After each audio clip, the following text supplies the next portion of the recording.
Hi everyone, Anthony Fantano here, the internet's busiest music nerd. Looking a little squiffy. And it's time for a review. The new self-titled LP from Comadre.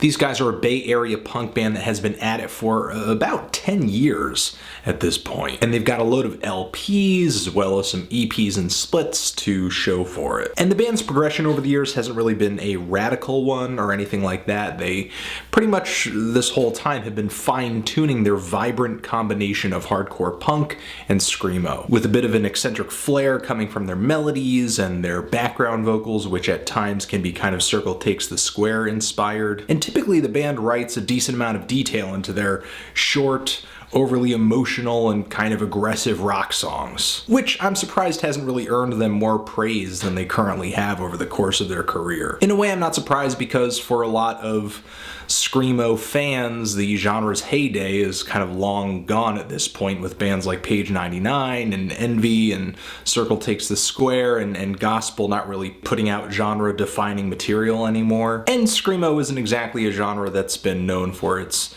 innovation. I mean, it's pretty set in terms of stylistic elements, mostly because of how extreme the genre tends to be. Still, despite all of that baggage, Comadre actually presents a nice set of hooky, melodic punk tunes that feature a lot of keys, some fiery guitar leads, a bit of piano, and a little brass too. I actually think that on this LP there may be just enough elements of harmony and melody to the point where this album could cross over with people who aren't necessarily fans of screamo music, because there is a strong element of balladry on this new self-titled LP that wasn't exactly as present on the band's previous material. It's like the band was able to bring their usual amount of ferocity to this album, but they still ended up bringing a bunch of tracks that sound like they could have been hammered out on an acoustic guitar and then brought to the studio, or at least, you know, kind of turned into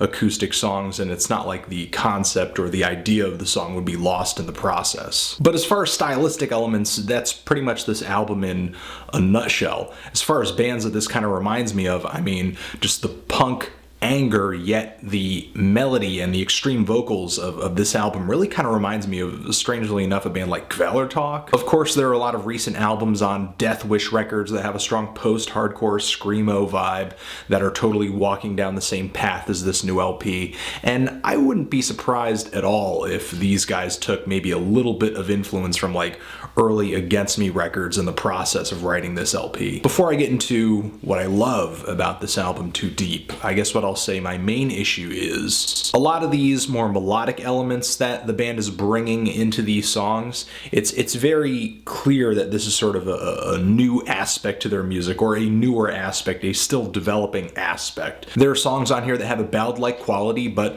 sometimes get cut a little short. Maybe it's because the band is kind of, you know, ending things due to their punk brevity. That may be the case, but I still end up kind of thirsting for more. Tracks like The Moon, which just has this rowdy, infectious folk punk inspired energy to it that feels like the sweat and the energy of 1,000 basement shows, or it could have felt that way before it kind of ended up ducking out and just not really developing past a verse and a chorus, and it just ends up kind of feeling like maybe one basement show with a semi-awkward cliffhanger. The song Drag Blood brings a horn into the mix, but it just kind of lazily hangs over these distorted guitar chords in the verses like a really unwanted smog cloud. It just plays like this kind of boring ascending and descending melody that only consists of a handful of notes, and it's really not that fiery or passionate in terms of performance. It doesn't really add any real drama to the track until like the end of the song, really. And there are a few other spots on this LP where keyboards are just kind of applied very weakly as well. Even though I do have some issues with several songs on here, they don't exactly ruin the tracks for me, just maybe make them slightly underwhelming, because even outside of this extra instrumentation, the guitars, the vocals, the drums, I mean, all of that is really well performed, energetic, just enthralling. There may be some downs on this LP, but when the band hits the mark on this freaking album, they hit it like, I don't know, a monster truck. A monster truck. I'll say monster truck. The single on this LP, Cold Rain, with its syncopated guitar and drum hits, as well as its guitar leads, is really anthemic. And between the bass, the guitars, the drums, the vocals, when all of them come together and like lock into a riff and a groove, there's just so much power and energy and thrust. I mean, that's a nice thing that this album has going for it.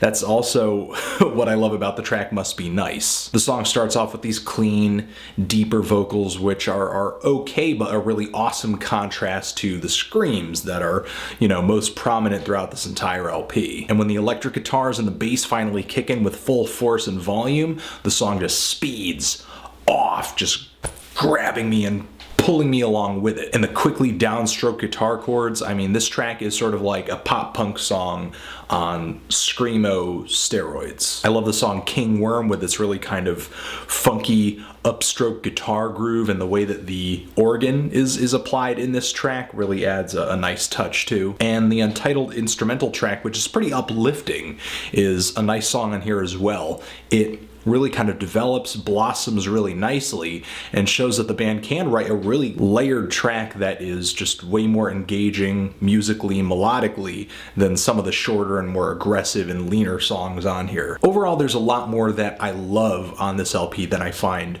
underwhelming.